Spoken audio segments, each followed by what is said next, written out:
substantial leverage in Pakistan in two ways. First, the IMF, where we have a loud voice and we should use it more often. And second, we could deny visas to high-ranking Pakistani officials. We need to focus on human rights in Pakistan.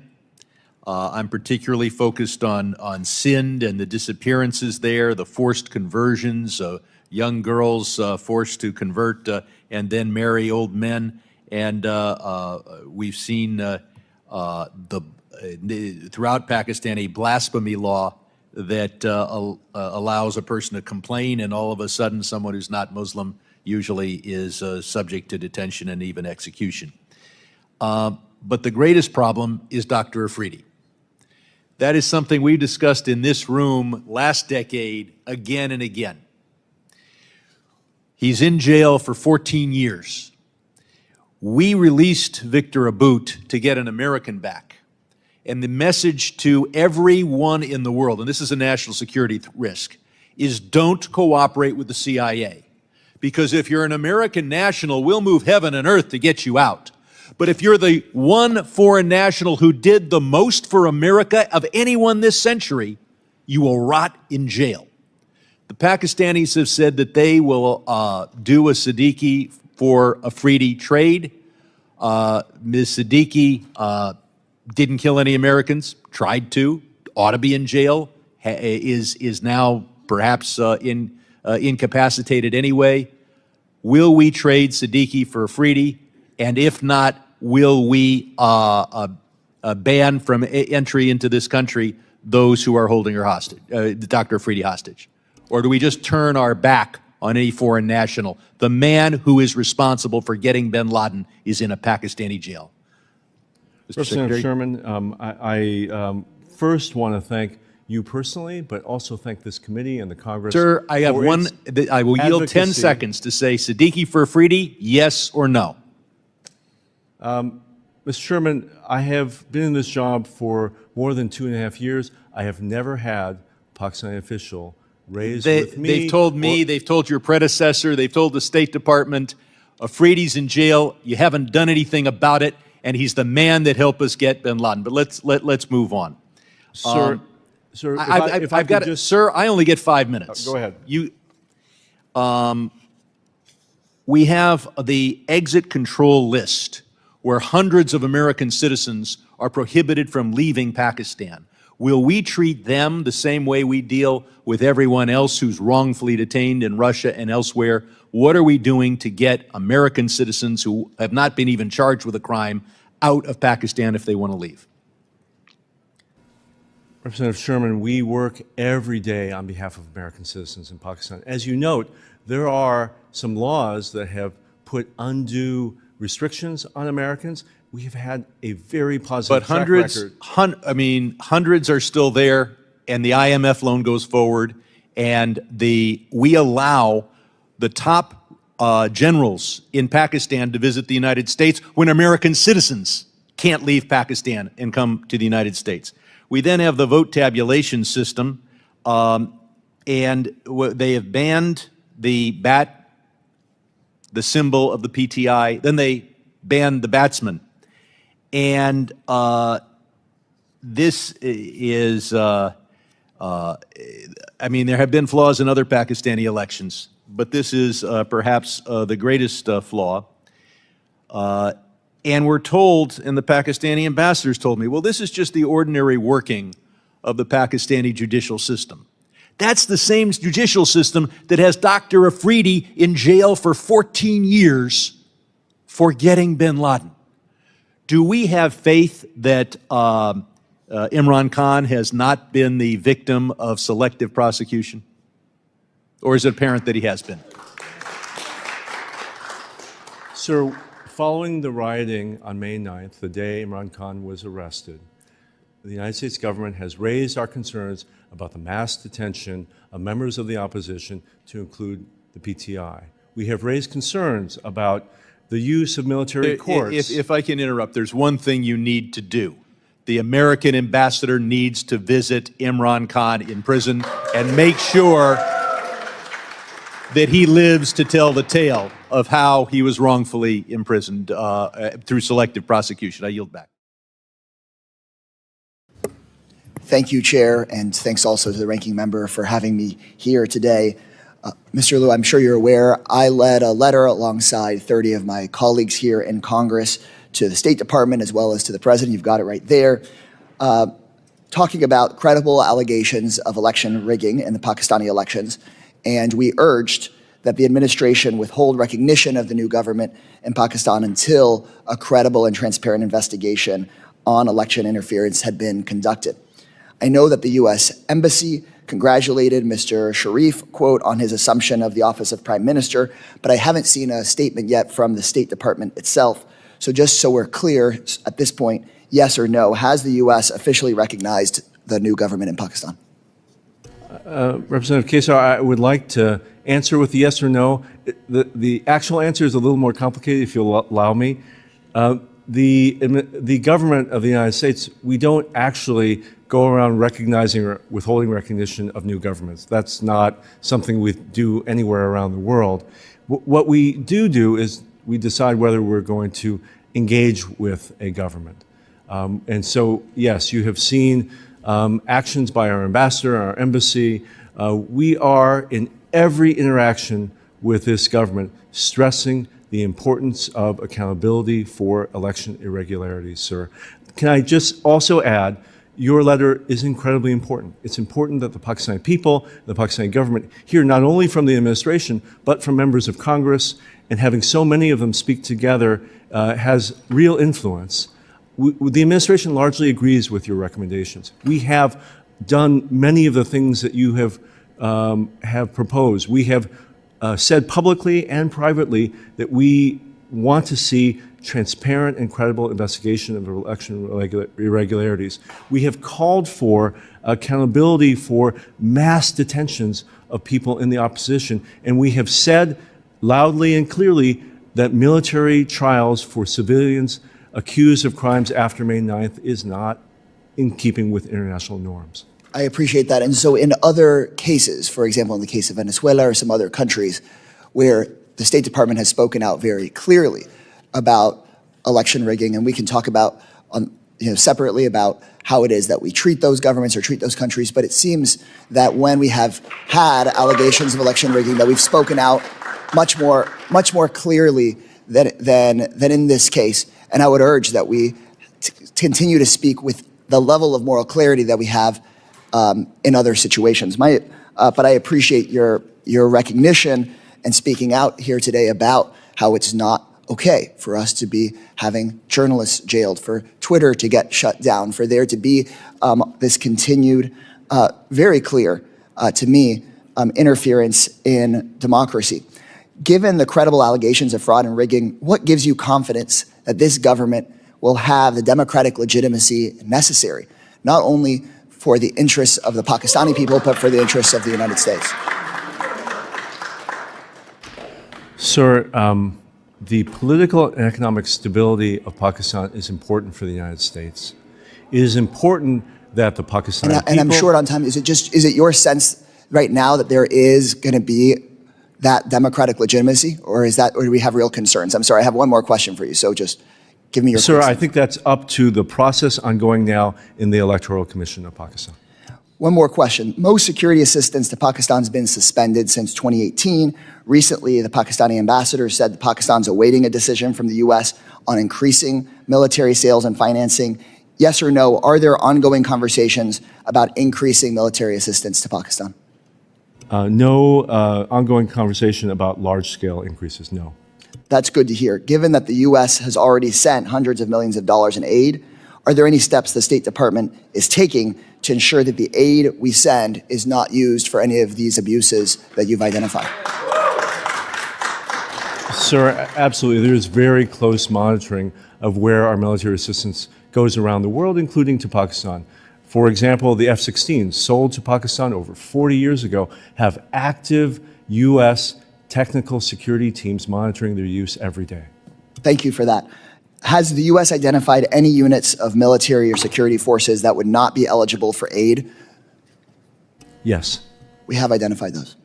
thank you for your clear answers. Thank you for being here through this hearing, and I hope that we can, after this hearing, continue the work of making sure that we actually fully investigate the election and that we actually make sure people are let out of jail that were put in there that unfairly, because democracy in Pakistan, of course, will serve the people of Pakistan, but it is so clearly in the United States' interest.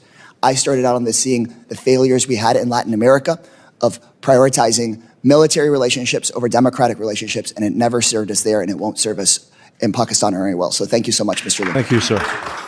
And also the future of the U.S.-Pakistan relationship, which is of great importance to this country and, of course, Pakistan.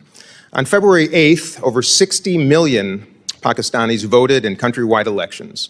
These elections saw record numbers of women, religious and ethnic minority groups, and young people running for seats in parliament, and resulted in a range of political parties winning seats in national and provincial assemblies. Despite these successes, the United States and international election observers have expressed concerns related to both pre-election and day of election irregularities, including the undue restrictions on freedom of expression, association, and assembly. The U.S. and like-minded countries have also condemned electoral violence, attacks on media workers, and restrictions on access to the internet and telecom services. It is important that any claims of fraud or interference be fully and transparently investigated in accordance with Pakistan's own laws and procedures. And I'm eager to hear from the Assistant Secretary regarding his assessment of that election, if the outcome was credible, and how the election fits into Pakistan's historical context. It is also important that the United States-Pakistan relationship remain strong and rooted in our shared commitments to strengthening Pakistan's democratic institutions, supporting Pakistan's economy, cooperating on counterterrorism threats, and bolstering respect for human rights. In addition to promoting democratic values, supporting Pakistan's economy is a key strategic goal of our bilateral relationship. After facing one of the worst economic crises in its history, Pakistan and the International Monetary Fund just signed a $3 billion standby arrangement in 2023 that is set to end this April. Prior to this agreement, Pakistan's economy was marked by soaring inflation, a sharply depreciating currency, dwindling foreign exchange reserves, and mounting overseas debt. To achieve fiscal stability and secure a longer-term IMF bailout, Pakistan will have to make structural economic reforms that will include controlling inflation and expanding the collection of the country's tax base. I do hope to hear from Assistant Secretary Liu's perspective on the new coalition government's willingness to work with the IMF and tackle Pakistan's very tough economic challenges in a serious and meaningful way. Terrorism and security challenges are also top of mind when it comes to the U.S.-Pakistan bilateral relationship. 12 militant organizations operating in Pakistan are designated FTOs, foreign terrorist organizations, under U.S. law. The most prominent, of course, being Tehrik-e-Taliban, or the TTB, the Balochistan Liberation Army, Al-Qaeda, and ISIS Khorasan province. The United States has an interest in working with Pakistan to ensure that these organizations are unable to destabilize the region or attack the United States homeland, particularly since the U.S. withdrawal from Afghanistan in August of 2021. Pakistan has faced an increased domestic threat from the TTP. In 2023, TTP-led bombings and gun attacks killed over 1,000 Pakistanis nationwide, half of them security forces, marking the highest number of fatalities in 6 years. And just yesterday, the Pakistani government conducted air raids inside of Afghanistan. It claims targeting TTP hideouts in the country.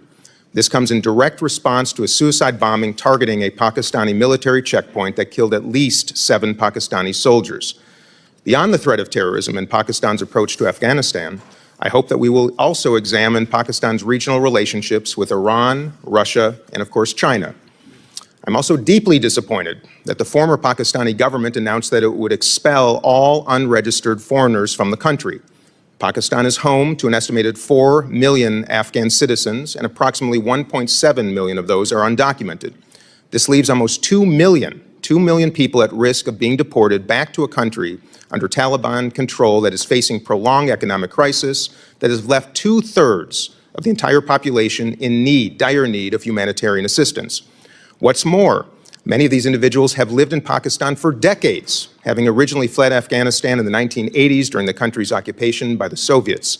Credible claims that Pakistani authorities have committed widespread abuse against Afghans living in Pakistan to compel their return to Afghanistan are extremely alarming. I recognize and am incredibly grateful for the important work that the State Department and the Pakistani government have done together to ensure that Afghans with a potential pathway to the United States or other international partner countries are able to remain in Pakistan while their cases are adjudicated. I hope Secretary Liu is able to speak to this as well. Pakistan and the U.S. celebrated 75 years of bilateral diplomatic relations just in 2022. Although it's important we continue to address the urgent issues I've mentioned so far, I envision progress towards more robust cooperation on global challenges such as health and climate, technology, and trade. Pakistan consistently ranks among the top 10 most vulnerable countries on the CRI, the Climate Risk Index, with 10,000 annual fatalities due to climate-related disasters and financial losses amounting to $4 billion annually. In July of 23, USAID announced over $16 million in additional development and humanitarian assistance to support the resilience of communities in Pakistan that experienced 2022's historically devastating floods. These areas of cooperation highlight the work that we can do together to strengthen our communities and combat climate change as two peoples. We also have the opportunity to deepen our people-to-people ties, strengthen Pakistan's business environment, and invest in innovative solutions to global health and clean energy. The opportunities for cooperation are endless, as we understand from elections both in the United States and Pakistan also. A government empowered by a strong democratic mandate is critical to addressing long-standing challenges and pursuing new opportunities. I look forward to hearing from Assistant Secretary Liu about all the ways in which the U.S.-Pakistan relationship can advance our shared interests and continue to promote and strengthen respect for democratic values and human rights. With that, Mr. Chair, I yield back. Thank you very much, Ranking Member Dean Phillips. And it's really unprecedented, but to show how important the relationship is between the United States and Pakistan, we have an unprecedented number of members of Congress who are not on the subcommittee who are requesting to have the opportunity to participate. And so I ask unanimous consent that the gentleman from Texas, Mr. Kassar, and the gentleman from California, Mr. Khanna, be allowed to sit at the dais and to participate following all other members at today's hearing without objection, so ordered. Additionally, I ask unanimous consent that the gentleman from Texas, Mr. Pfluger, be allowed to sit at the dais and to participate in today's hearing without objection, so ordered. And most unprecedented, to show how important this hearing is, and the relationship and appreciation and affection we have for the people of Pakistan, I now will be recognizing the chairman of the full committee, Congressman Mike McCall of Texas, for an opening statement. Thank you, Mr. Chairman, Ranking Member, and I agree with you. There is a tremendous amount of interest in this hearing. I think I've never had so many members on the House floor come to me and say, we need to have a hearing on Pakistan after the election. And I know the diasporas out across the United States have shown a lot of great interest and have voiced that to their members of Congress. I also want to thank Assistant Secretary Liu for testifying here today. I've always thought Pakistan's a very important country, and I've been there many times. It's a beautiful country, but it's often fraught with problems related to terrorism and other matters. And today they're facing many challenges just the same. They just installed a new government after this controversial election. Currently, Pakistan is experiencing a massive economic crisis, including record inflation and an overwhelming foreign debt. Pakistan's domestic situation has a ripple effect throughout the region. It is critical the United States works to promote economic prosperity and domestic stability within Pakistan.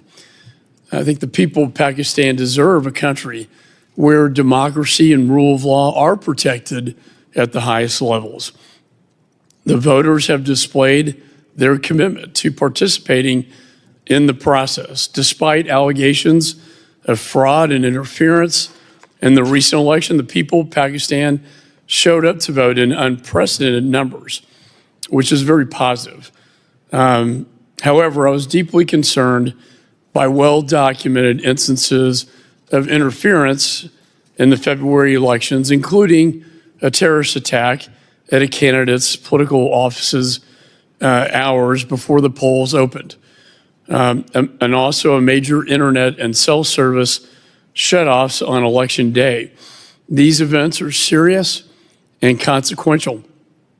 I've called for a full investigation into any allegations of interference or corruption in their recent elections.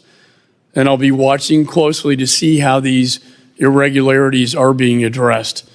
Additionally, human rights in Pakistan must be respected for democracy to thrive. The failure to recognize basic human rights will unquestionably lead to a downward spiral.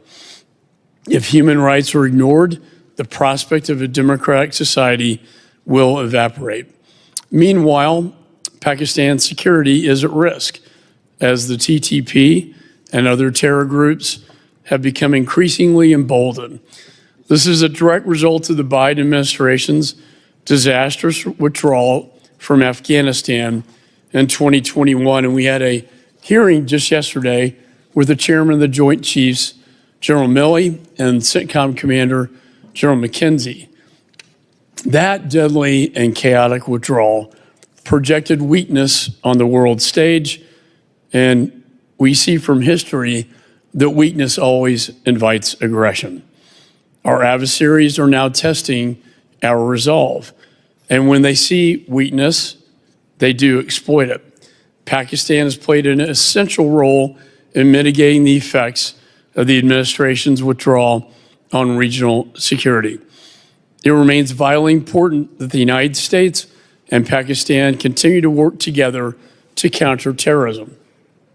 While challenges remain ahead, the United States and Pakistan must continue to work together to promote regional stability. We also know that if the United States pulls away from our relationship with Pakistan, the Chinese Communist Party will gain even more influence.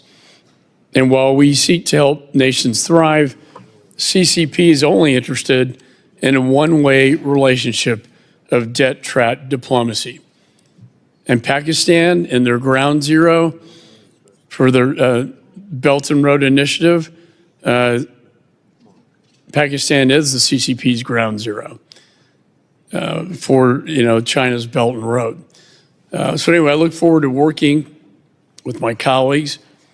It's in our best interest to have a vibrant and healthy Pakistan, one of democracy, economic prosperity, and stability. And I think working together, we can work to make Pakistan a success in its role as a key regional security partner.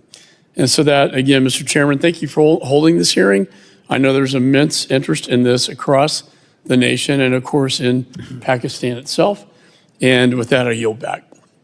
Thank you very much, Mr. Chairman. And I want to thank you yesterday for the historic hearing that you conducted with General Mark Milley and General Frank McKenzie, revealing clearly that President Biden did not abide by their recommendations, that the withdrawal, the surrender, the appeasement was solely the responsibility of Mr. Biden. With that in mind, we're pleased to have our distinguished witness today, the Honorable Donald Lu, Assistant Secretary for South and Central Asian Affairs at the State Department. Thank you for being here today. Your full statement will be made part of the record, and I'll ask you to keep your spoken remarks to 5 minutes in order to allow time for members to ask questions, and they too will be held to a strict 5 minutes. I now recognize Assistant Secretary Lu for the opening statement. Chairman Wilson, Ranking Member Phillips, Chairman McCall, colleagues. When I was a junior officer in Peshawar, Pakistan 31 years ago, I got to see a Pakistani election up close. I got to see the irregularities in that election, but also the courage of the Pakistani people to come out and vote despite threats of intimidation and threats of violence. If you'll allow me today, I propose to say a few words about where the election on February 8th fell short, where we saw positive elements, and what lies ahead for U.S. policy in Pakistan. The day after the elections, the State Department issued a clear statement. We noted undue restrictions on the freedoms of expression, association, and peaceful assembly. We condemned the electoral violence and restrictions on human rights and fundamental freedoms. we condemned attacks on media workers and restrictions on the access to the internet and telecom services, and we expressed concern about allegations of interference in the electoral process and stated that claims of interference and fraud should be fully investigated. If you'll allow me, I'll drill down a bit deeper into these observations. We were particularly concerned about electoral abuses and violence that happened in the weeks leading up to the polls. First, there were attacks against police, politicians, and political gatherings by terrorist groups. Second, many journalists, particularly female journalists, were harassed and abused by party supporters. And third, several political leaders were disadvantaged by the inability to register specific candidates and political parties. On the day of elections, an internationally respected local election monitoring organization said they were barred from observing vote tabulation in more than half of the constituencies across the country. And despite a high court order not to interrupt internet service on election day, authorities shut down mobile data services, the principal means by which Pakistanis access social media and messaging apps. There were positive elements to this election as well. Despite the threat of violence, over 60 million Pakistanis voted, including over 21 million women. Voters elected 50% more women to parliament than they had in 2018. In addition to a record number of female candidates, there were also a record number of members of religious and minority groups and young people running for seats in their parliament. Pakistani voters had a choice. A range of political parties won seats in the national and provincial assemblies. 3 different political parties now lead Pakistan's 4 provinces. More than 5,000 independent election observers were in the field. Their organization's conclusion was that the conduct of the election was largely competitive and orderly, while noting some irregularities in the compilation of results. Pakistan is an important partner of the U.S. We share a commitment to strengthening Pakistan's democratic institutions, supporting the U.S.-Pakistan Green Alliance framework, cooperating to counter terrorist threats from groups like Al-Qaeda and ISIS, and bolstering respect for human rights, including the right of religious freedom. Most importantly, the United States plays a critical role in promoting economic stability in Pakistan. We are the top destination for Pakistan's exports. We have been one of the most important investors in critical infrastructure over 76 years of our partnership. For example, the U.S. government is refurbishing now the Mangala and Tarbela dams, which provide electricity to tens of millions of Pakistanis. Our support for Pakistan over these decades has been in the form of development grants, private sector investment, and humanitarian assistance during the periods of its greatest need, including the recent catastrophic flooding. Unfortunately, Pakistan is facing a mounting debt challenge after the past decade of elevated borrowing, including from the PRC. This year, nearly 70% of the federal government's revenue is expected to go to payments to service this massive debt. Pakistan needs economic reforms, and it needs private sector-led investment that will deliver economic growth for the Pakistani people and not dig their government deeper into debt. Finally, Pakistani people deserve a country that is peaceful, that is democratic, and that is prosperous. We are working every day to support that vision. I thank the subcommittee for its leadership on developing our relations with Pakistan, and I pledge to work with its members as we execute our policy. Thank you, Mr. Secretary. You were precisely on time. And Alexis is going to make sure that we're all 5 minutes. And I want to commend Chairman McCall again. We now have clocks that are large enough for people of age to read. So this is a really startling discovery here. We've really come a long way to have clocks so you can read. But no, this is so serious. And the 70% debt payment is just so horrific, but not only is it catastrophic to the people of Pakistan, but it's a message to other countries that think that they're working with people that they can trust. They're not. They're there for a purpose, and the time needs to begin on mine now, please. And so as we begin, after the disastrous U.S. withdrawal from Afghanistan and with the 13 murdered Marines at Abbey Gate in 2021, where does the administration see the future of the U.S.-Pakistan relationship? What are the administration's top priorities for Pakistan? Mr. Chairman, thank you very much. And again, thank you for holding this hearing. It's obviously of great interest for Americans generally. Clearly, in the audience today, we have lots of people who care deeply about Pakistan. We are at an inflection point in our relationship with Pakistan. As you suggest, Afghanistan has been in conflict for 40 years, and Pakistan has been a country that has been caught up in that conflict. The end of the war in Afghanistan provides us all an opportunity to have a relationship with Pakistan on its own terms, and we are committed to doing that. One of the major goals that we have with Pakistan now is to support the Pakistani people as they face this terrible threat of terrorism. Many of the members have discussed this, but this is a country where the people have suffered under the threat of terrorism in a way that I think no one on the planet has had to suffer. The attacks, particularly in the provinces of Khyber Pakhtunkhwa and Baluchistan, over the past 3 years have grown exponentially. We continue to see attacks being launched from Afghan territory. And you saw a major attack on Saturday in which 7 policemen were killed by the TTP, the Pakistani Taliban.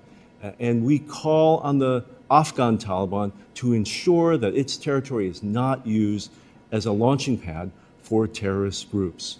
Second, we're very focused on economic stability for Pakistan. For Pakistan to deal with its social, terrorism, and political issues, it needs a functioning economy.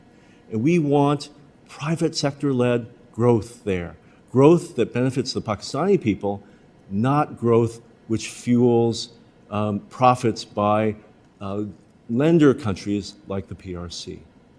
And lastly, we have a long partnership, people to people, with Pakistan. We want to see that grow. We want to see business-to-business relations improve. We want to see the ease of Pakistani Americans to travel to Pakistan and Pakistanis to travel to the United States.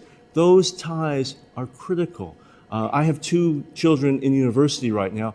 We have many, many Pakistani friends as they've grown up, but also in university. We want to see those numbers expand.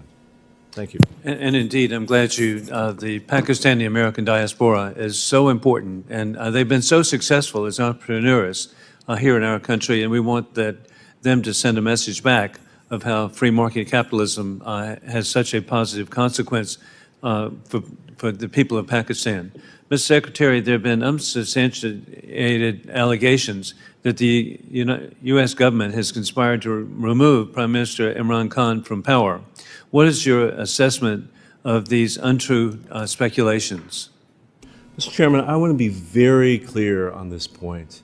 These allegations, this conspiracy theory is a lie. It is a complete falsehood. I have reviewed the press reporting related to this, what's called the cipher in Pakistan, the alleged leaked diplomatic cable from the embassy here.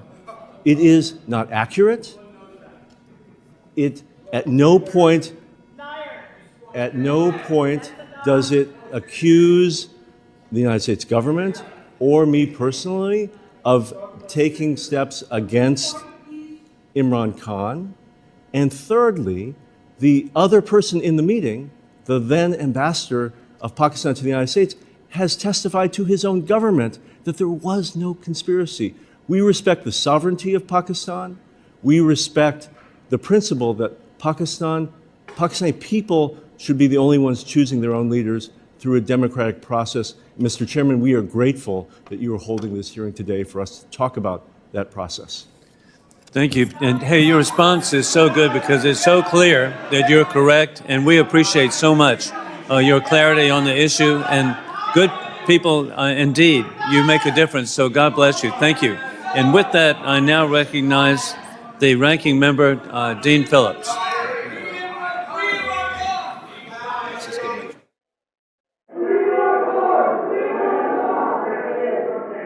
pick up your sound, not them.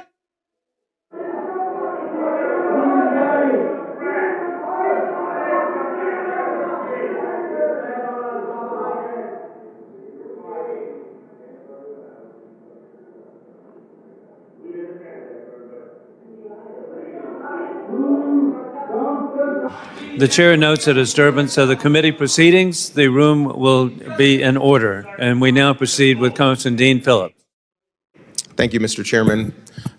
Secretary Liu, I appreciate your observations on the recent election, both the positive elements and also the challenges.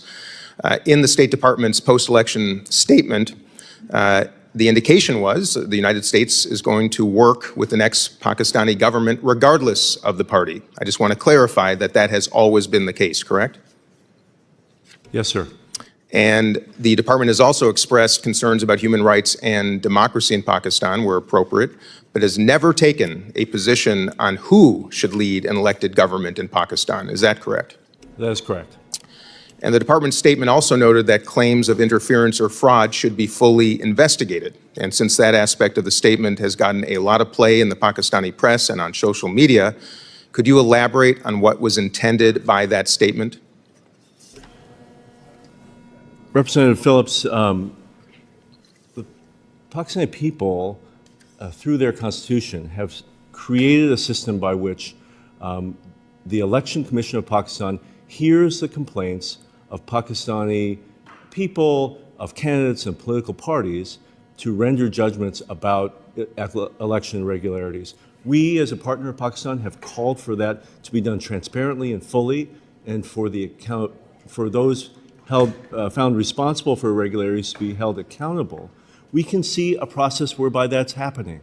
The Election Commission of Pakistan has formed a high-level committee which is now sifting through thousands of petitions from people across Pakistan who have complained about the very same things that we have noted in our statement. We will be monitoring that process very closely. We will be encouraging the government and the Election Commission to make sure that that is a fully transparent process with the Pakistani public. Do not recognize this. Yes. Mr. Liu, if you just might move your microphone just a little close. It's a little hard for some of us to hear too. Thank you. This is not Pakistan related per se, but it is your area of responsibility. So I want to ask also about India. I know the administration is looking at accountability for the alarming allegations that a government of India official was connected to a murder for hire plot targeting a Sikh American here on American soil in New York City. The administration, of course, recently placed sanctions on more than 500 individuals relating to the killing of Alexei Navalny in Russia on Russian soil.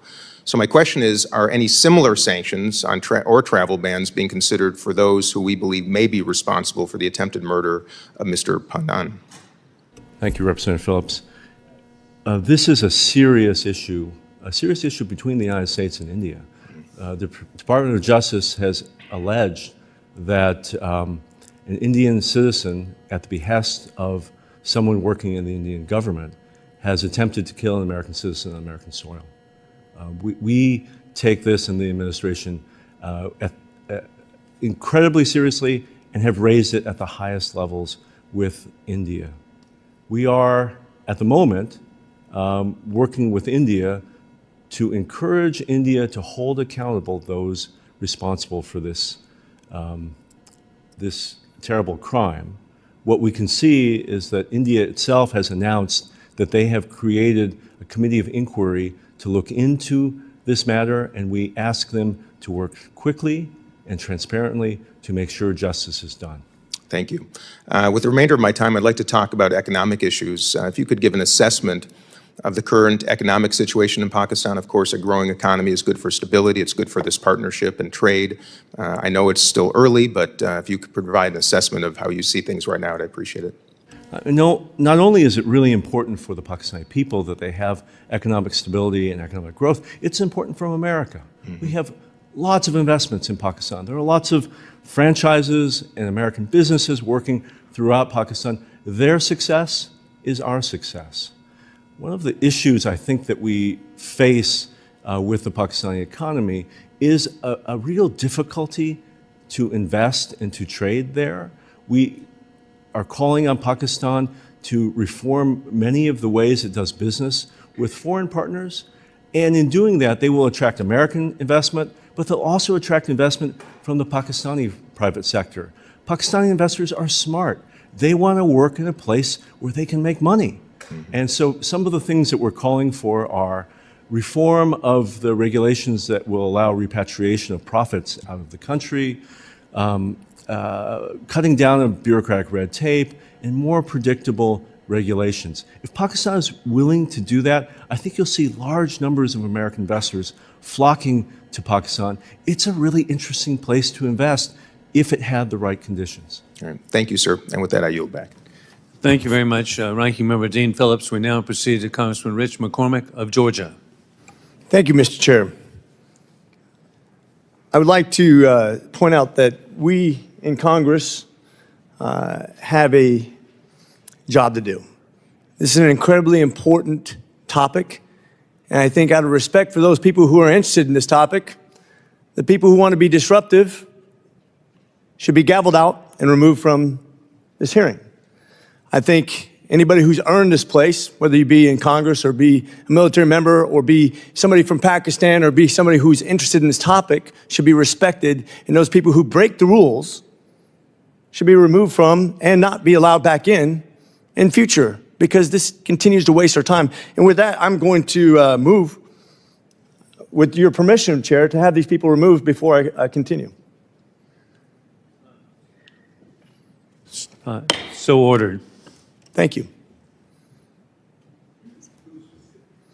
All three that were speaking out, thank you. They're wearing red in case you can't figure out who they are. I said not one word. This is very undemocratic. But I will say free Imran Khan. Free Imran Khan, the first There you go. democratically elected Prime Minister of Pakistan. He will save Pakistan. The committee will suspend while the Capitol Police restore order. Free Imran Khan. Free Imran Khan. Free Imran Khan, a great democratic leader in Pakistan. We need Imran Khan. Free him from a death cell in Pakistan. And Congressman McCormick will now continue with his full 5 minutes. Thank you, Mr. Chair. I've been interrupted in the previous hearings, and I just want to make sure we have some order. Thank you, Mr. Chairman. I appreciate you, and I thank you, Secretary Liu, for your testimony today. Today's topic is very important to me. Whether we like it or not, the U.S. future cannot include isolationism from the rest of the world. American leadership will be required for our country's future success and to ensure America remains first in the world. We must remain robust partnerships and alliances with nations that share our interests and values. As nations like China and Russia and violent extremist organizations threaten global stability, it is critical for U.S. interests for South Central Asian countries such as Pakistan and India to continue developing stable and transparent democracies.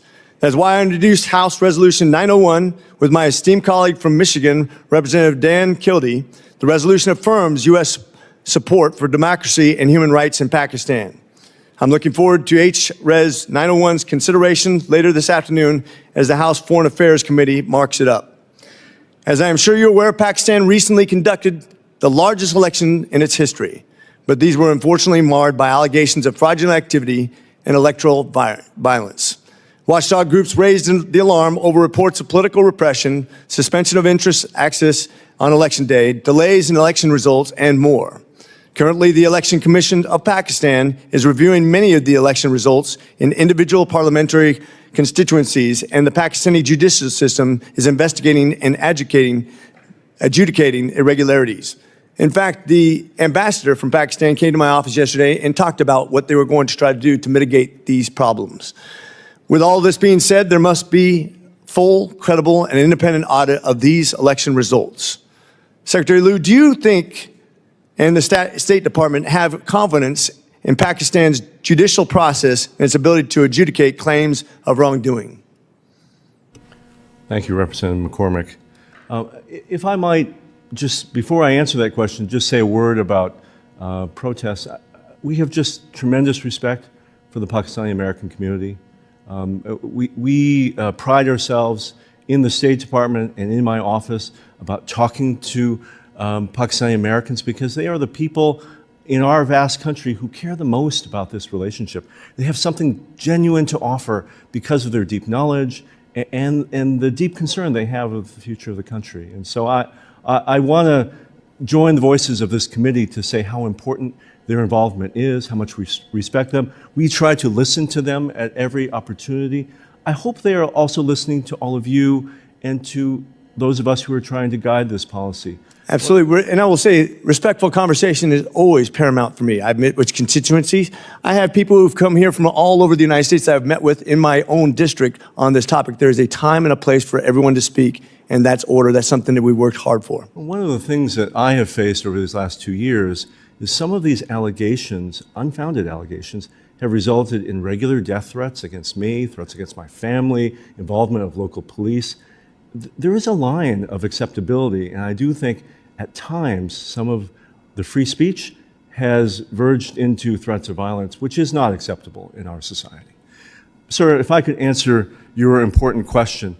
The Election Commission of Pakistan in past elections has rerun elections where there have been a finding of electoral abuse. We have seen that over and over. In fact, in this election, they have already ordered the rerun of elections where there has been violence. As we know, there have been candidates who've been killed in this election. There have been some terrible violence that preceded the election. We call on the Election Commission to fulfill its constitutional role in Pakistan, to be the watchdog over these elections and to act in a nonpartisan way. We all will be watching this process very, very closely. As to whether they will do it, it's up to the Pakistani people to make sure their institutions are functional and that are upholding their constitution. Thank you. And do you think that the Pakistani government has the ability to continue to improve and be accountable and be a good partner going forward as the United States needs them to be in that region? Pakistan is such an important partner of ours. They are a major non-NATO ally. We have deep national security interests with Pakistan, not least of which is the fight against terrorism, not only terrorism that affects Pakistanis, but terrorism that affects Americans. And Pakistan has been a partner in our resettling of Afghan refugees to whom we owe a debt. And we are grateful to the people and the government of Pakistan for that cooperation. Thank you, sir. I yield. Thank you very much, Dr. Congressman Rich McCormick of Georgia. We now proceed to Congresswoman Kathy Manning of North Carolina. Thank you, Mr. Chairman. Welcome back to my good friend, Dean Phillips. And thank you, Assistant Secretary Liu, for your service to our country. I want to focus on the plight of women in Pakistan for a few minutes. I am very concerned about the treatment of women in Pakistan, including female journalists and women harassed and arrested at protests and rallies leading up to the election. As you know, Pakistan is routinely rated near the bottom of the world in terms of women's inclusion, justice, safety, and security. So can you talk to us about how the State Department is working to address gender-based violence and highlight and improve the safety, the rights, the inclusion, and representation of women in Pakistan's democracy? Representative Manning, such an important question. I wish I had my wife here sitting next to me. I met my wife in Pakistan. She was an American refugee worker working with Afghans, but her academic subject matter of specialty is gender-based violence, and she has worked in Pakistan on this very issue. What I would say about Pakistan, its human rights, the rights of women, I say about many countries, but I really mean it, which is we as foreign partners aren't going to be able to change Pakistan. Who will change Pakistan? Pakistani people will. And we see that very strong desire of women across Pakistan to be heard, to be represented, and to have their rights respected by the institutions of government as well as by the rest of society. I see great victories in Pakistan every day. There have, as I mentioned, double the number of women elected to this parliament. And do you see that as a positive moment that will actually give hope and perhaps achieve new things for women in Pakistan? I see the emergence of female leaders in Pakistan at every level as being the examples that will lead their society forward. You are entirely right. At the village level in Pakistan, lives for women are incredibly difficult. I see more women today in senior positions in business. I see them on the high court. I see them in parliament. I see them as ministers. Honestly, some days Pakistanis are doing better than Americans on some of these questions. It is a struggle for all of us, but I do credit the very brave women and young girls who are leading this path in Pakistan. And I think as foreign partners, we need to put our resources, our public statements, and our activism behind Pakistani female leaders. And can you give us some idea of the percentage of participation of Pakistani women in the economy? And are there hurdles to greater participation, and is there anything we can do to encourage greater participation? Well, one of the real issues for every business in Pakistan, but particularly for women-owned businesses, is access to financing. And so one of the things that I've seen over the course of my career, and particularly in Pakistan, is the emergence of these microfinance projects, because largely women-owned businesses are not the massive textile mills or the steel plants. They're small businesses. They're businesses run out of homes or small shops in local communities. If women have access to that financing, women will succeed in business. USAID, the EU, the United Kingdom, Japan, Australia, many of Pakistan's donor friends are investing in those types of businesses, while the PRC and other countries are investing in literally roads to nowhere that bleed the Pakistani people of their resources year after year. So we've certainly talked about giving women access to more financial opportunities in this committee. I hope we will continue to do that in the future. Because you've mentioned China, let me walk into this question with the little time I have left. Pakistan faces a grave challenge, has faced grave challenges in recent years from flooding, from indebtedness to creditors like China. What more can we do to counterbalance what China is doing and the debt that they're helping create in Pakistan? We can compete. Where we fail overseas, we are not present. Where we compete, we always win because we have a better offer. We offer private sector-led investment for profit-making enterprises that benefit local people and not just the lender countries. Thank you. My time has expired. I yield back. Thank you very much, Congresswoman Kathy Manning of North Carolina. We'll be proceeding to Congressman Mike Lawler in 1 second. And, even before, I want to thank you for pointing out the different allies working with Pakistan, and one that you left out, which is so significant, and that is South Korea. To go from ashes 60 years ago to be one of the wealthiest countries on earth is an example throughout the Indo-Pacific and the South Asia of achieving a per capita income of $44,000 for each citizen. Who would ever imagine? And I know that Korea has been vitally interested in developing economic ties with the people of Pakistan. With that, we now proceed to Congressman Mike Lawler. Thank you, Mr. Liu. I know many of my colleagues touched on the election irregularities and some of the concerns about it, so I want to segue a little bit. Just a few weeks ago, the government of Pakistan approved plans to begin construction on a pipeline to transport natural gas from Iran to Pakistan. Iran constructed its side of the pipeline years ago, and now Pakistan has finally decided to move forward. Mr. Liu, do you view this pipeline as Pakistan aligning itself with Iran? I mean, it's a really interesting question, Representative Lawler, because Pakistan and Iran just traded missile and drone strikes a few weeks ago. So it is been true over time that Pakistan and Iran have had ups and downs in their relationship. They're at a pretty low point today. We are tracking this planned pipeline between Iran and Pakistan. Honestly, I don't know where the financing for such a project would come from. I don't think many international donors would be interested in funding such an endeavor. We've also not heard from the government of Pakistan a desire for a waiver of American sanctions that would certainly result from such a project. Instead, what we are undertaking in the administration is to have a conversation with Pakistan. What are Pakistan's other alternatives? How can we compete for that business? Where can they find other non-Iranian sources of natural gas?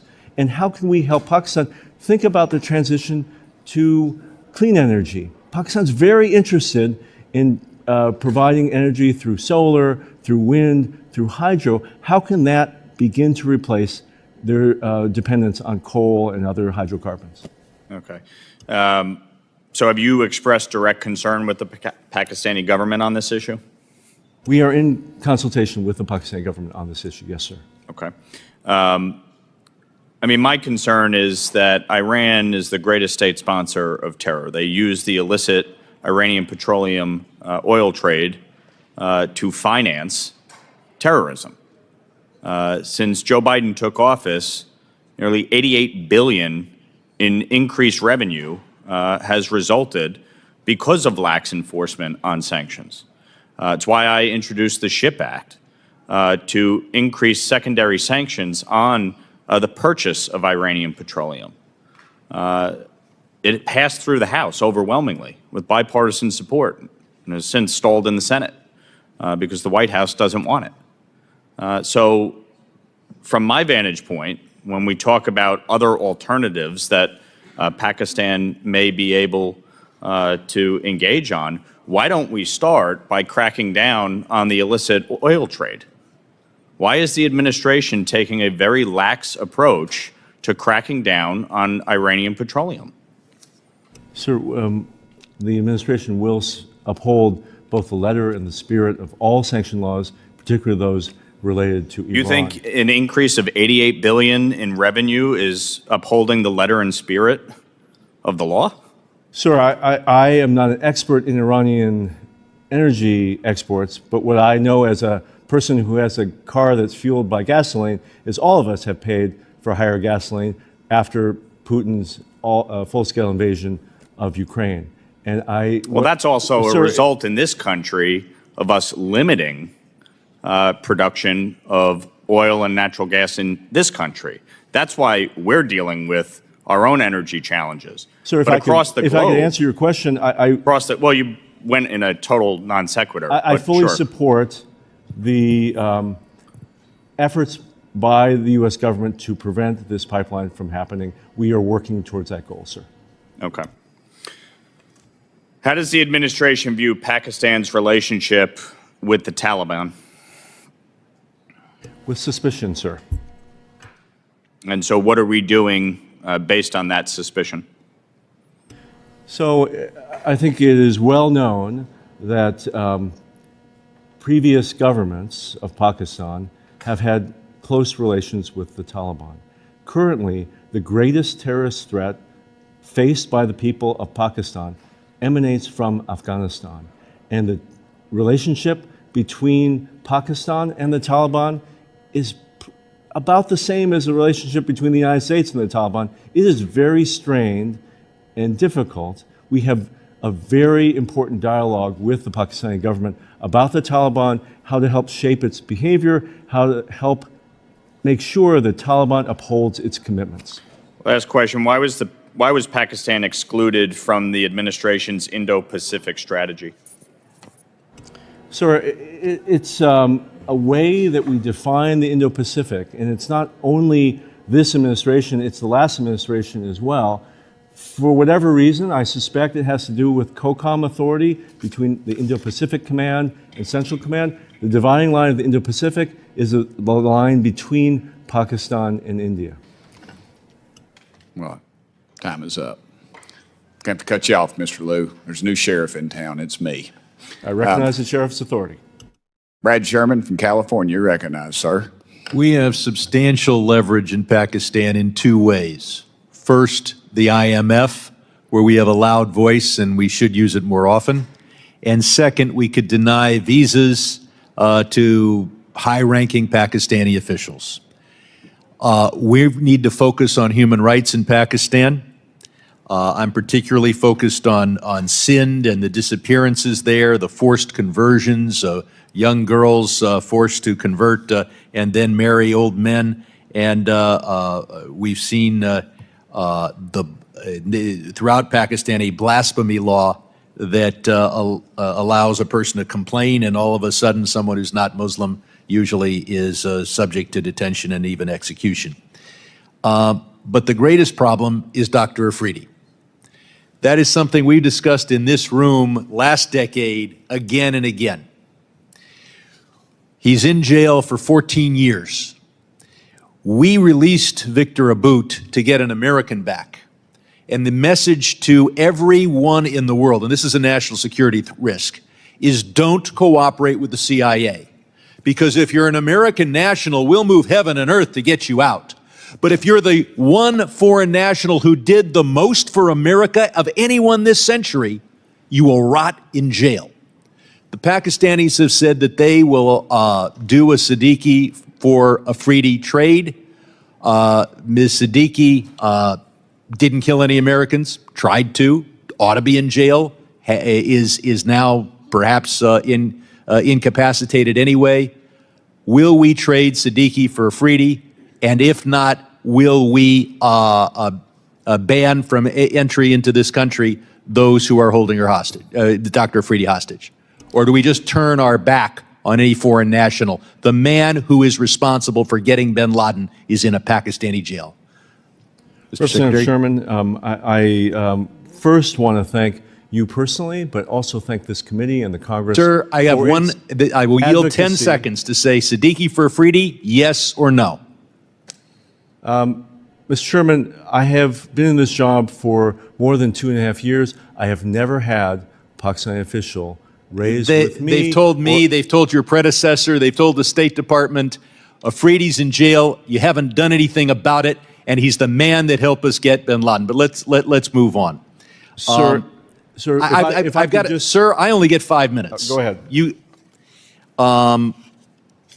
We have the exit control list where hundreds of American citizens are prohibited from leaving Pakistan.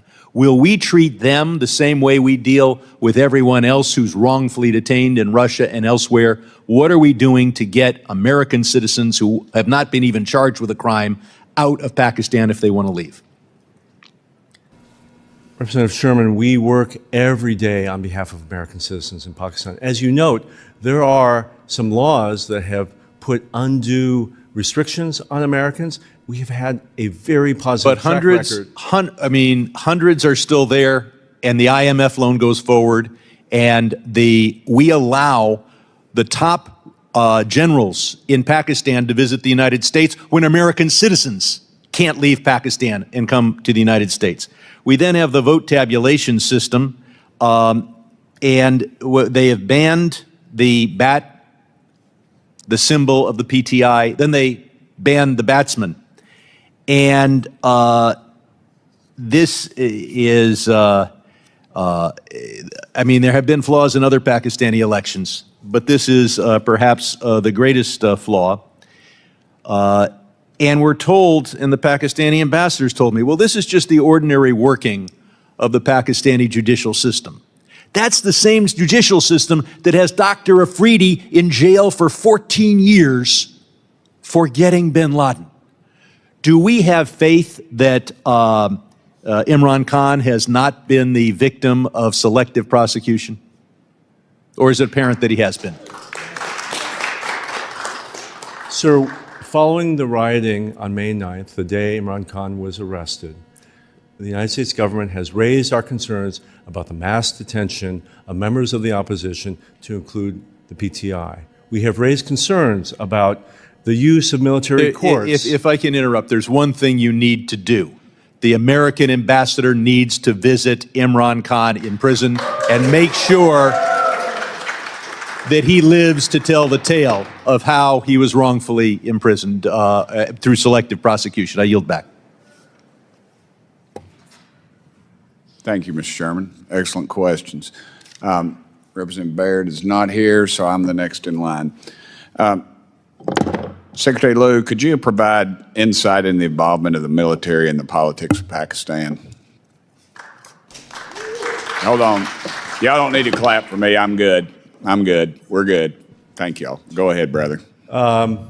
The Pakistani military is the 6th largest military in the world, the largest of any majority Muslim country. The U.S. military has historically had very close relations with the Pakistani military. Our generals and their generals have trained together decade after decade. It is an important part of Pakistani culture. I have lived in Pakistan. I have seen that for myself. The Pakistani military is an important institution.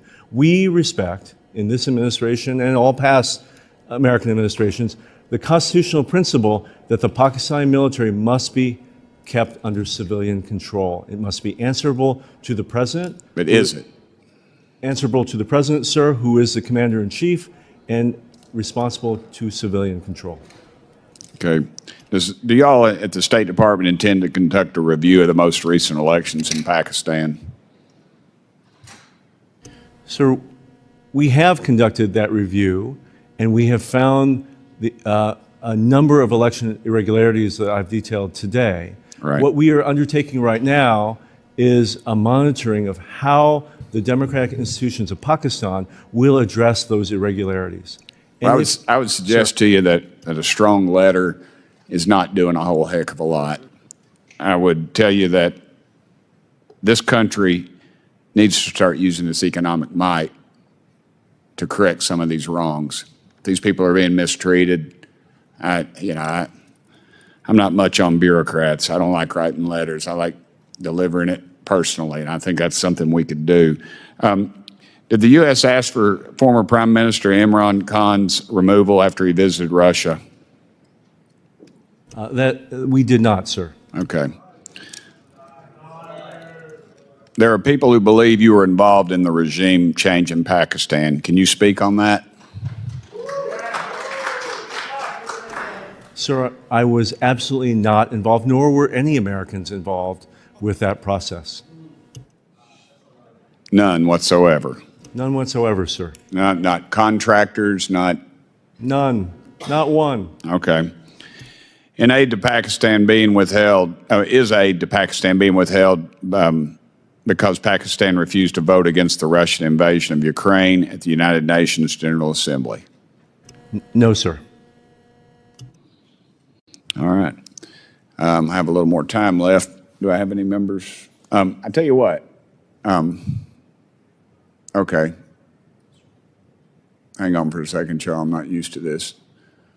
All right. Well, I'll end mine then. Representative Schneider from Illinois. Thank you, Chairmember Chetton. Oh, wait, I'm sorry. It's not you, it's Almost. I'm sorry. Do y'all want to fight it out, or can I? No, go ahead. Okay, I apologize. I'm new at this. That's why they don't let me do this very often. Well, you're doing a great job, Mr. Chairman. That's just because I recognized you. So go ahead. Thank you, Mr. Chairman, and thank you to Ranking Member Phillips, and greetings, Assistant Secretary Liu. I know we've touched on some of the election issues before, but like many other members of this committee, I'm concerned by the trends, but also concerned by the elections specifically. As we know, in early February, the elections were held after a nearly 3-month delay that raised serious concerns about the democratic process in Pakistan. I also know that the State Department joined other international election observers in expressing concern that the election included undue restrictions on freedoms of expression, association, and assembly. So, I want to reiterate my personal concern. The incoming that I've received has really been illuminating and suggested that there's more that we can do. I could share the chair's urging in his recent remarks that our country uses its levers to ensure that democracy is upheld. That's also why I'm proud to co-sponsor House Resolution 901. This resolution reaffirms the House of Representatives' strong support for democracy in Pakistan and urges the government of Pakistan to uphold democracy and protect fundamental rights. But as we look more broadly at human rights in Pakistan, the State Department, your agency's most recent human rights report highlighted significant human rights challenges in Pakistan, including restrictions on freedom of expression and freedom of the press. Credible threats of violence, harassment, abductions, and killings by security forces, political parties, and other groups have led citizens and journalists to self-censor their speech for their own safety. The State Department found that the Pakistani government's failure to investigate and prosecute attacks on free speech and the press have effectively led to restrictions on free speech and the press in a very dramatic way. Really what I want to hear is how can and how will the United States work with the Pakistani government to support meaningful change to promote freedom of speech and freedom of the press? Sir, I have the pleasure and responsibility of reading the Pakistani media on a daily basis.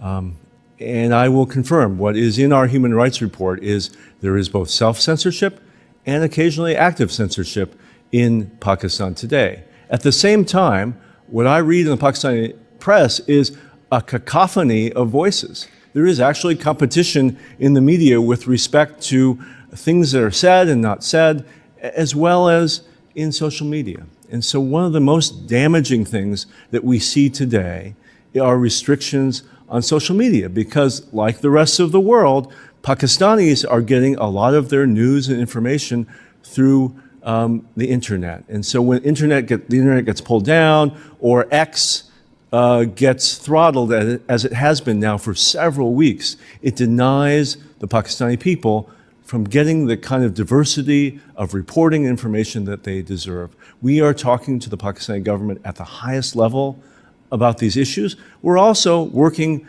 year after year in the trenches with Pakistani civil society to help to train journalists about fact-checking, about responsible sourcing of their information, about journalistic standards. And what I can also see is, while there is censorship, both self and active, we can also see the development of some truly excellent journalism coming out of Pakistan and some very brave journalists who defy these censors and still produce things that call into question the government or the military or the Americans or any number of other institutions of authority. If I may, Sir. What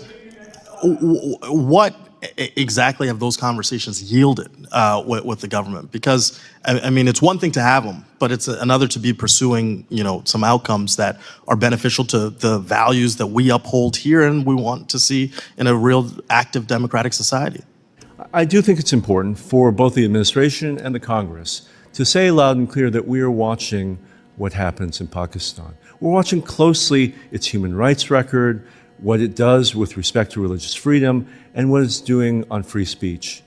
I grant you, I don't know that what we say today affects exactly what they're going to do tomorrow, but over time, if we let up on these values, it's going to be worse because they can see that there are no consequences for these violations. Well, my time is expiring. The only thing that I want to leave you with is I think we have a responsibility to make that concern clearer, more active, and seek the outcomes that we believe in maintaining our democracy. My time has expired. Yes, I yield sir. back to the chair.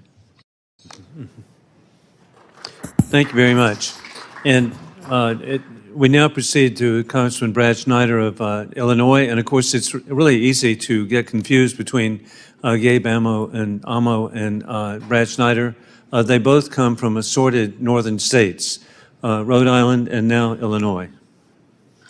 Thank you, Chairman Wilson. And no good deed going unpunished. Gabe asked the question I wanted to ask, and thank you for your answer. I'm going to build on that. In your written testimony, you concluded that the Pakistani people deserve a country that is peaceful, democratic, and prosperous. Quotes. And we just talked a little bit about what the United States can do, but let me just say here that a peaceful, democratic, and prosperous Pakistan is not just important to the Pakistanis, it's in the interest of the United States as well. And that's why we were having this hearing, and I thank the chairman for calling it. And we're addressing what has been discussed, very real concerns about the election, but also recognizing, as you noted in your testimony, the positive elements seen in the election and how we build upon them. And I hope we continue those conversations. I want to shift gears a little bit and touch on Afghan deportations, though. I share, with others, the deep concern of these mass deportations of undocumented Afghans back to Afghanistan, where they're going to live in horrible humanitarian conditions under the Taliban.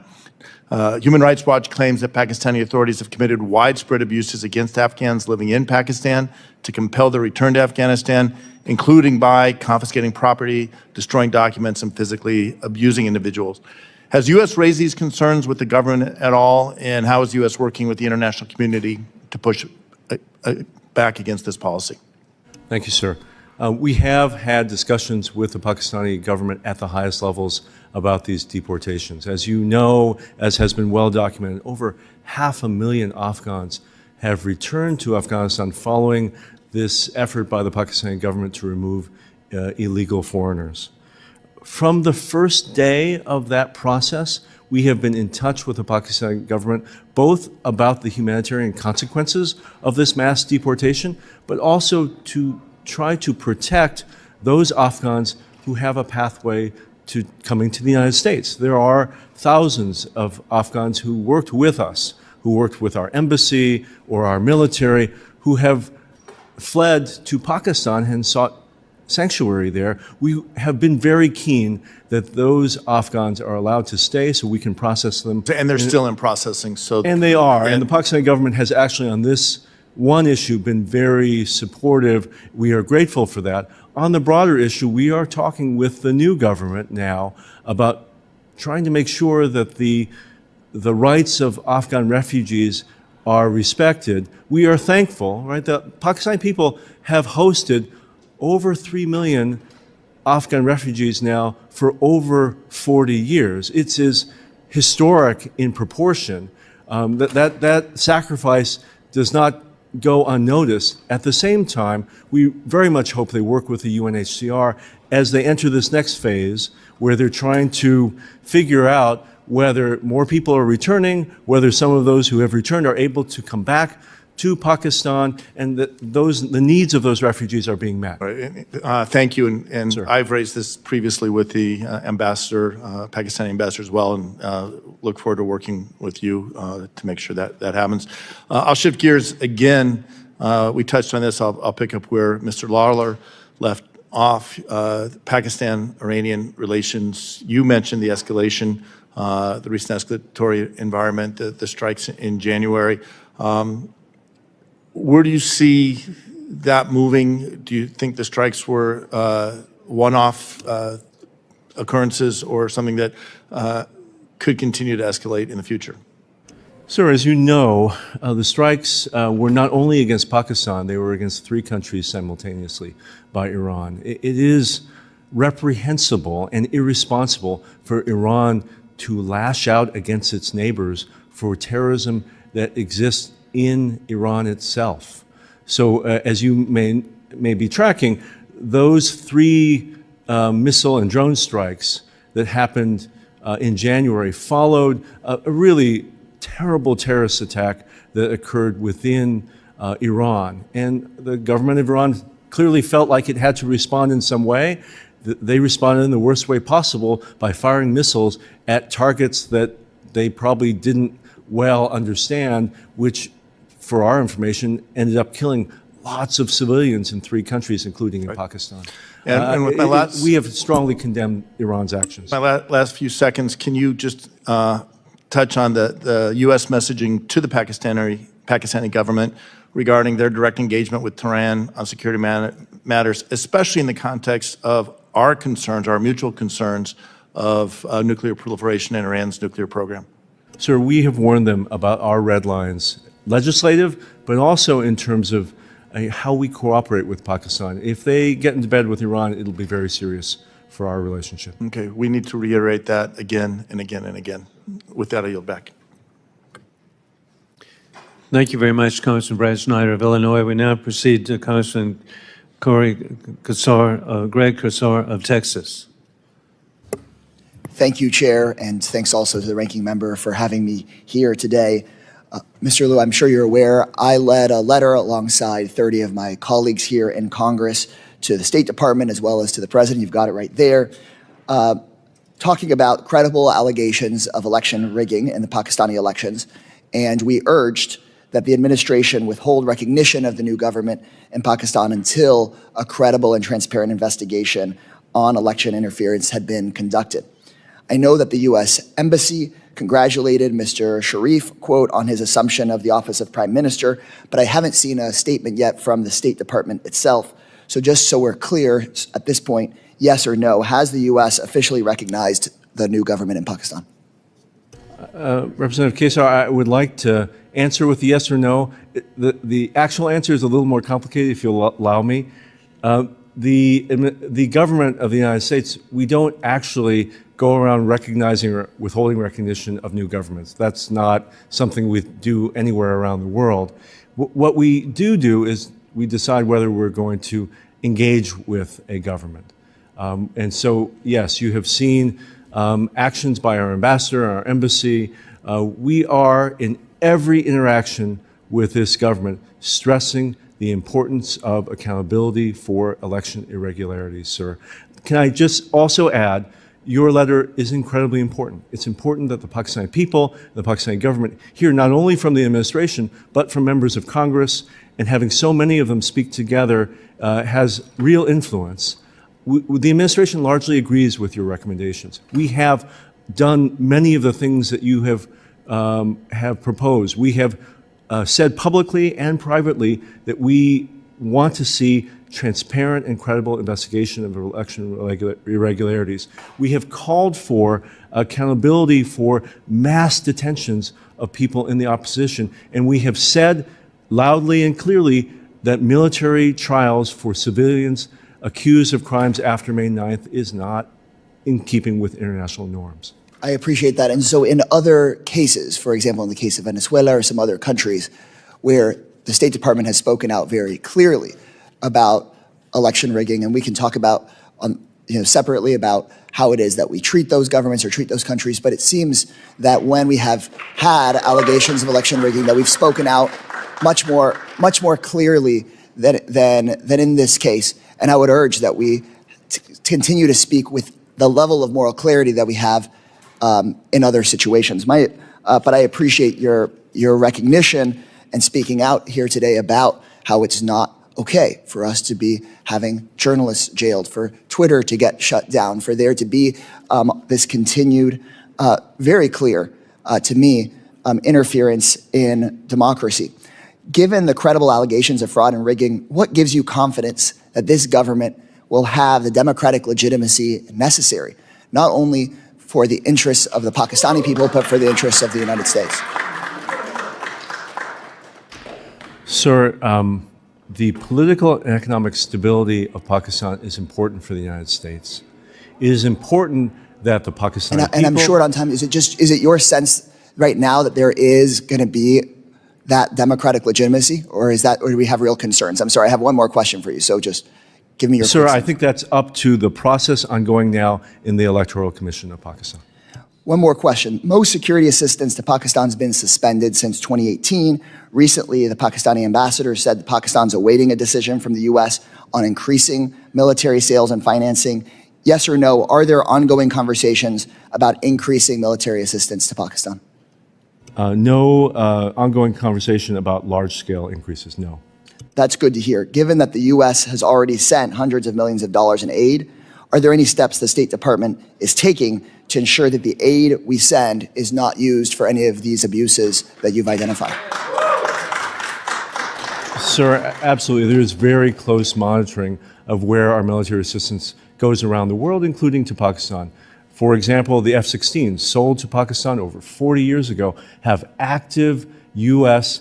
technical security teams monitoring their use every day. Thank you for that. Has the U.S. identified any units of military or security forces that would not be eligible for aid? Yes. We have identified those. Thank you. Thank you for your clear answers. Thank you for being here through this hearing, and I hope that we can, after this hearing, continue the work of making sure that we actually fully investigate the election and that we actually make sure people are let out of jail that were put in there unfairly, because democracy in Pakistan, of course, will serve the people of Pakistan, but it is so clearly in the United States' interest. I started out on this seeing the failures we had in Latin America of prioritizing military relationships over democratic relationships, and it never served us there, and it won't serve us in Pakistan very well. So thank you so much, Mr. Liu. Thank you, sir. I yield back, Chair. Thank you very much, Congressman Greg Casar of Texas, and now proof that we've got really good people from Texas on both sides. Congressman August Pfluger of Texas. Thank you, Mr. Chairman, and thank you for letting me wave on to this committee. I know that we've been having this discussion between several members, bipartisan discussions on this very important issue. So I very much appreciate the ability to wave on today, and obviously have some concerns about what has happened in the past few weeks and months, and appreciate you being here, Mr. Liu. Thank you for your time today. These questions have probably been asked, but I want to ask them again. As an interested citizen, as somebody who believes in free and fair elections, and really just want to get a general assessment regarding the fairness of the elections in Pakistan, what your general thought is before I go into some deeper questions. Sir, we share the view of local election observers who have, in summary, said this was a competitive and orderly election, but they note irregularities in the compilation of the results that should be fully investigated. Do you believe that the recent election was free and fair? Sir, we have never used the term free and fair in the characterization of this election. To what level, then, would you say interference happened? Sir, we have expressed, and I've said this multiple times today, serious concerns about the pre-election environment, violence that occurred, terrorism and political violence. We have expressed concern about the failure to register individual candidates and political parties, the mass arrests of those in opposition, the shutdown of internet, and the censorship and pressure placed on journalists. Do you believe that those, without those specific examples, and would definitely like to hear more examples, but without those examples of interference, I'm not sure if you're going to use that term, but please tell me what adjective you would use to describe it, and without those things having happened, would the election results be different? Sir, you ask an important question, and I think the answer to your question is the Election Commission of Pakistan, should it find that these irregularities are substantiated, should rerun elections where there's been interference. And that's the way the Pakistani people will know. It's probably unlikely that an American diplomat will know whether or how the results would turn out, but they'll turn out the way they should if the Election Commission reruns constituencies. What is the Department of State doing to urge Pakistan, the government of Pakistan, those that govern the elections, to do just that? Sir, we have made very clear public and private statements. We have said so clearly to Pakistan's leaders, but also to election officials, that it is an expectation of all of Pakistan's partners, not only the United States, that they conduct elections with integrity. So you believe these should be fully investigated and adjudicated? Yes, sir. Tell me what this does to the relationship between the United States and Pakistan if they are not investigated, if they are not adjudicated, if they do not decide to rerun their elections. We have enjoyed 76 years of partnership with this country. It will be an impediment to our relationship if Pakistan does not have a democratic process that upholds its own constitution. It will retard our ability to have the type of relationship we want in security matters, on business fronts, and people to people. All of that suffers if Pakistan is not a full democracy. Recently, I marked up in the Committee of Homeland Security a bill that will soon go to the full committee in the Homeland Committee on transnational repression. Is the State Department monitoring reports of transnational repression made by Pakistani Americans? And if so, what steps is the State Department taking to address these topics? Sir, we are tracking transnational repression around the world, including with respect to allegations made about Pakistan. We are looking very closely at the examples offered. If we find that they are substantiated, we will address them directly with the Pakistani government. I thank the witness. Mr. Chairman, once again, thank you for letting me wave on. I yield back. Thank you very much, Congressman August Pfluger of Texas. And I want to thank the witness for the valuable testimony and the members for their questions. The members of the subcommittee may have some additional questions for the witness, and we will ask you to respond to these in writing. Pursuant to committee rules, all members have 5 days to submit statements, questions, and extraneous materials for the record, subject to the length limitations